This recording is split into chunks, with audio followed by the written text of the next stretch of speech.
Cette photo est bien souvent l'image la plus commune dans notre imaginaire lorsqu'on parle de la Somalie.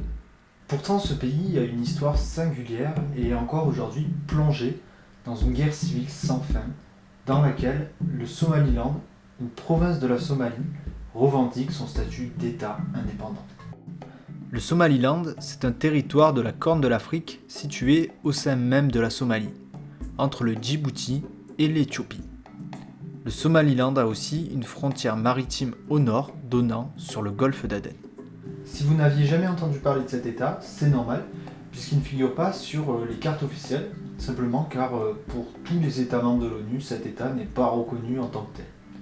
Pourtant, il y a réellement une entité politique au Somaliland sur laquelle l'État somalien n'a pas de contrôle. Alors pourquoi ? Eh bien pour le savoir, intéressons-nous à l'histoire.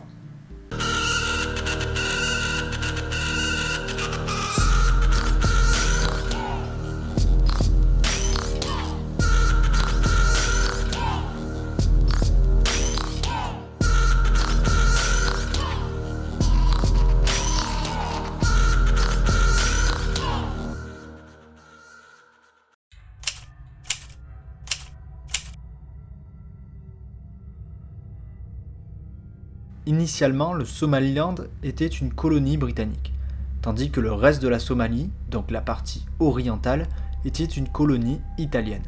L'Italie occupait aussi une partie de l'Éthiopie depuis 1936 et avait rattaché administrativement à la colonie somalienne l'Ogaden, une région éthiopienne majoritairement peuplée de Somalis. Tout se complique pendant la Seconde Guerre mondiale. La colonie britannique est envahie par les Italiens. Une occupation brève, puisqu'en 1941, les Britanniques récupèrent le Somaliland et aident l'Éthiopie à chasser les Italiens de son territoire. La guerre a affaibli les puissances coloniales. Cela permet aux colonies de faire entendre encore plus leur volonté d'indépendance. C'est pourquoi, dès 1946, le mouvement nationaliste Somali National League émerge dans le Somaliland et réclame une indépendance et une unification avec la partie anciennement italienne. En 1948, l'Ogaden est détaché de la Somalie pour réintégrer l'Éthiopie. Une décision qui est désapprouvée par la population, qui est de la même ethnie que les Somaliens. Un an plus tard, la Somalie est replacée sous protectorat italien. Pour information, une colonie, c'est un territoire directement gouverné par l'État colonisateur, ce qui mène à la disparition de l'État colonisé et à la perte de sa souveraineté sur le territoire.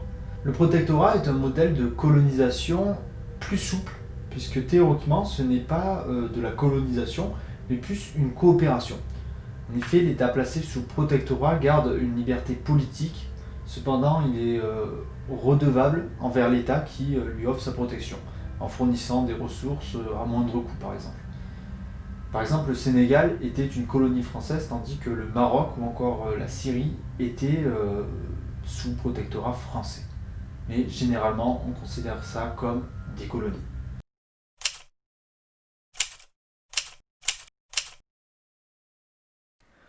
En 1960, le Somaliland obtient l'indépendance et devient donc un État à part entière reconnu, sauf que 9 jours après, il fusionne avec la Somalie, libérée de son protectorat italien. La Somalie rentre alors dans la période de la République somalie, qui est caractérisée par la volonté des dirigeants de démocratiser le pays. Mais en 1969, cette période prend fin et un militaire du nom de Mohamed Siad Barre fait un coup d'État. Il va alors faire de la Somalie une république socialiste pour se rapprocher de l'URSS. Cette amitié est brisée en 1979 lorsque Siad Barre déclare la guerre de l'Ogaden en attaquant l'Éthiopie, un pays marxiste depuis la chute de l'empereur Haïlé Sélassié. En Éthiopie, Siad Barre se heurte au soutien de Cuba, qui défend les frontières éthiopiennes. La Somalie finit par retirer ses troupes un an plus tard. L'Ogaden reste éthiopienne. Cet événement affaiblit l'influence de Siad Barre et devient l'élément déclencheur d'une famine qui ne cessera de s'aggraver jusqu'en 1984. Cette famine commence à diviser le pays, notamment le Somaliland qui souhaite de plus en plus devenir indépendant. Les premières rébellions menées par le Somali National Movement commencent au début des années 80 et sont réprimées par Mohamed Siad Barre. En 1988, la capitale du Somaliland, Hargeisa, est bombardée sur ordre de Siad Barre. laissant se graver dans l'histoire de la province un massacre indélébile. Cet événement est l'un des déclencheurs d'un compte à rebours. La bombe somalienne se met alors en marche. Et ce n'est sûrement pas le dictateur Siad Barre qui va pouvoir l'arrêter. Les nombreuses régions de la Somalie se désolidarisent du gouvernement et la guerre civile éclate, laissant s'affronter différentes factions. Le 26 janvier 1991, Siad Barre est destitué et fuit le pays. À cette date, la bombe somalienne explose, et sa déflagration va ravager le pays. C'est en premier lieu le Somaliland qui proclame son indépendance en mai 91, et fonde son système politique sur la loi clanique et les coutumes régionales, à l'inverse de Siad Barre qui souhaitait centraliser l'État. Le Somaliland rencontre néanmoins un premier problème majeur. Aucun pays ne reconnaît ce nouvel État. Il est donc isolé au sein de la Somalie, sans alliés internationaux. Toujours en 1991, la Somalie est dévastée par une sécheresse mortelle qui engendre une famine et cause la mort de près de 300 000 Somaliens.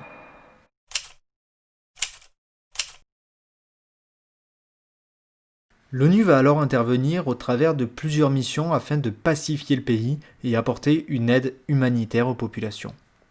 Mais les opérations échouent les unes après les autres, les casques bleus ne sont pas bien vus par les factions, l'ONU finit par se retirer après avoir perdu près de 150 militaires.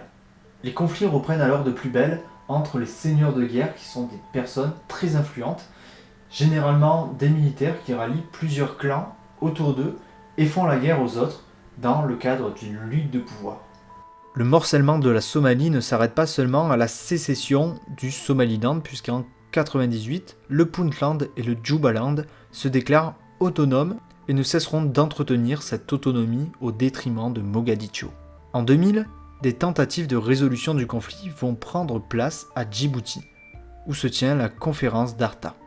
Elle permet de faire émerger un gouvernement de transition qui est reconnu internationalement et qui se réinstalle à Mogadiscio. Néanmoins, la seule force de ce gouvernement est cette reconnaissance internationale qu'il va pouvoir utiliser pour demander de l'aide aux autres pays, car seul il ne peut pas mettre fin à la guerre civile. Le gouvernement n'a aucune emprise sur son territoire, divisé entre les factions. L'économie est ravagée, la population affamée et les habitants qui vivent en bord de mer se convertissent à la piraterie pour subvenir à leurs besoins. En mai 2001, un référendum organisé par le Somaliland vient confirmer la volonté d'indépendance du territoire avec 97% de votes en faveur de l'indépendance. Cependant, faites attention avec ce chiffre, il aurait apparemment été gonflé, du moins c'est ce que j'ai trouvé dans les deux sources qui mentionnaient ce score.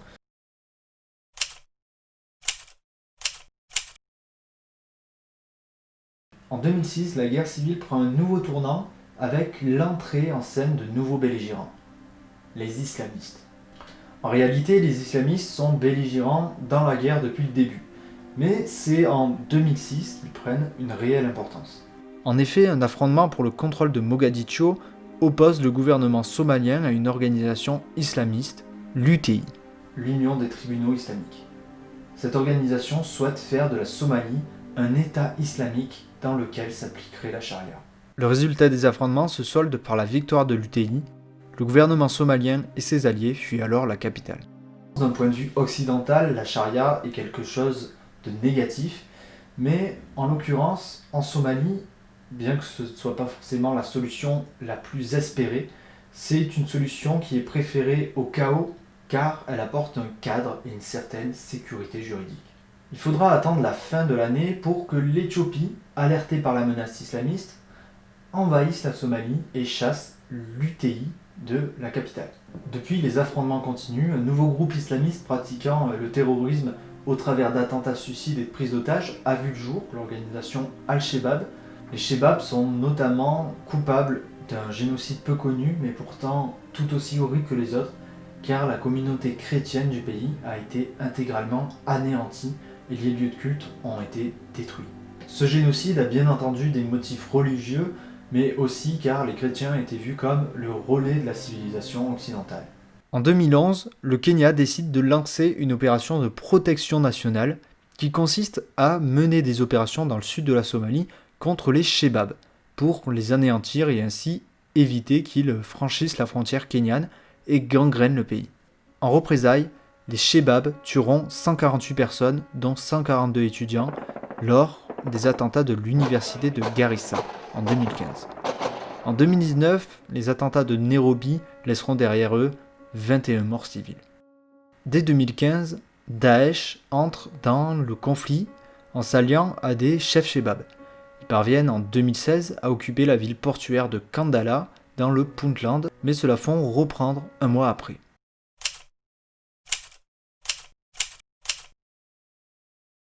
Mais alors pourquoi la résolution de la situation en Somalie est au point mort ?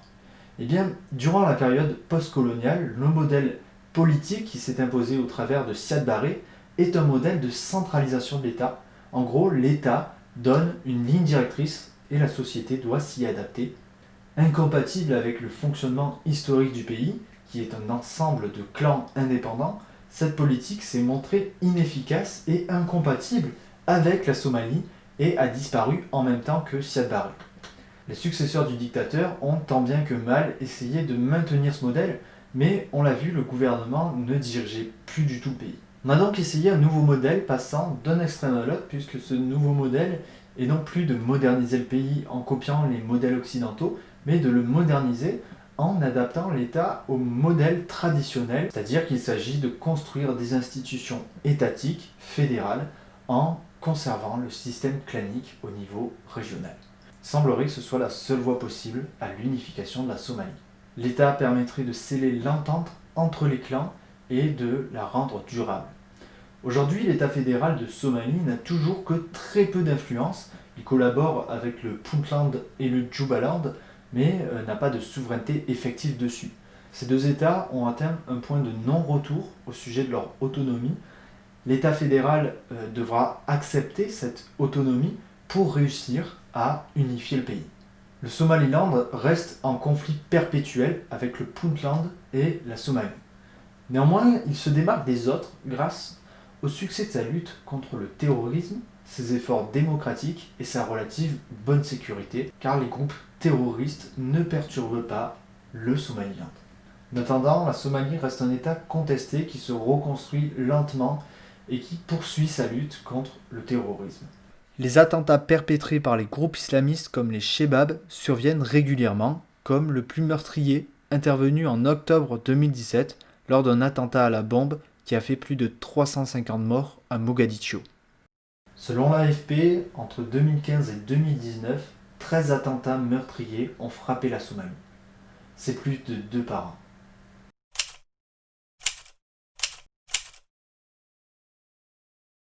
Finalement, dans ce conflit, c'est le Somaliland qui s'en sort le mieux. Mogadiscio est impuissant depuis 30 ans face à la prise d'indépendance du territoire, trop occupé à essayer d'imposer une autorité sur son propre territoire. Le Somaliland, grâce à sa stabilité, entretient des relations avec l'Éthiopie qui souhaite réduire sa dépendance du port de Djibouti en développant le port de Berbera. Cette relation avec l'Éthiopie est d'autant plus intéressante pour le Somaliland car elle permet d'attirer les investisseurs des Émirats arabes unis qui souhaitent accéder au marché éthiopien via le Somaliland. En effet, la société Dubai Port World investit dans la rénovation et l'extension du port de Berbera et des aéroports du pays. L'Égypte, elle, va installer une base militaire au Somaliland. Enfin, le Somaliland s'est attiré les faveurs de Taïwan en reconnaissant son indépendance de la Chine continentale. Je vous conseille d'aller voir le reportage de France 24, assez court mais intéressant sur le Somaliland. Je vous le mets en description. Pour ce qui est des films, il y a La chute du faucon noir de Ridley Scott, mais franchement je le déconseille, ça n'a aucun intérêt du point de vue historique ou géopolitique.